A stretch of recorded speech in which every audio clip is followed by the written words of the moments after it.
ચાલો આપણે ધ્યાન આપીશું આપણા ગણિતમાં આપણે પહેલું પ્રકરણ છે વાંદરા ટોળી. શું લખ્યું છે?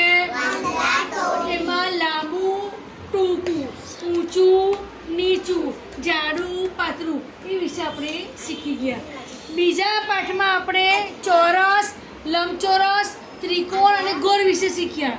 અને ત્રીજામાં પક્ષીઓ, એમાં 1 થી 9 સુધીની સંખ્યા આપણે શીખી. આજે આપણો પાઠ છે ચોથો પતંગિયાની પાંખે. પતંગિયાની પાંખે એમાં 10 થી 20 સુધીની સંખ્યાઓ આપણે શીખવવાની છે. હવે આ કઈ છે? આ એક મણકું છે. આ મૂર્ત વસ્તુ છે. શું છે? મૂર્ત વસ્તુ. 1 2 3 4 5 6 7 8 9 અને 10. કેટલા છે? 10. જો આપણે 10 માં આપણે શું કરીએ તો 11 થાય. તો 10 માં આપણે શું ઉમેરવાનું? 10 માં શું ઉમેરવાનું?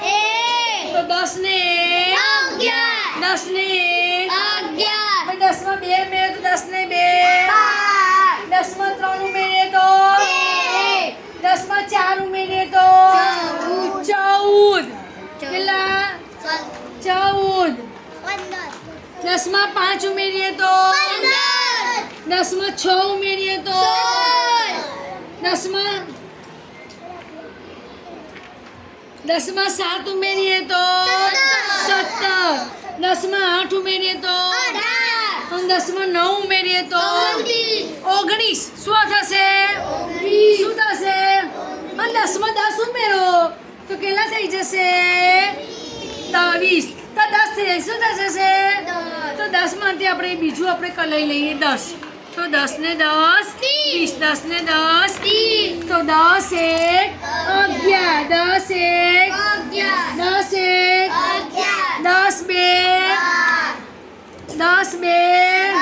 10 2 10 2 10 2 10 3 10 3 10 3 10 4 10 5 10 6 10 7 10 8 10 9 અને 2 10 કે. તો આ આપણે શીખવવાનું છે. હવે આપણે ગીત ગાઈ લઈએ છીએ. સાથે ગઈએ રો. રંગીલા રંગીલા પતંગિયા, રંગીલા રંગીલા રંગીલા પતંગિયા, હા હા હા હો હો હો હા હા હા પતંગ. હવે આ ગીત આપણે રોજ ગાઈએ છીએ ને આપણને યાદ પણ રહી ગયું છે.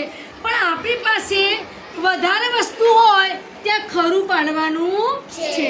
હવે આપણી પાસે અહીંયા જોયું આ કેટલા છે અને આ કેટલા છે? આમાંથી વધારે કોની પાસે? તો આવું આપણે ધ્યાન રાખવાનું છે. ચાલો આ કેટલા છે? આ કેટલા છે? 1. સાકી ડોક્ટરની આટા કોણ છે? મળી નંબર કેમ?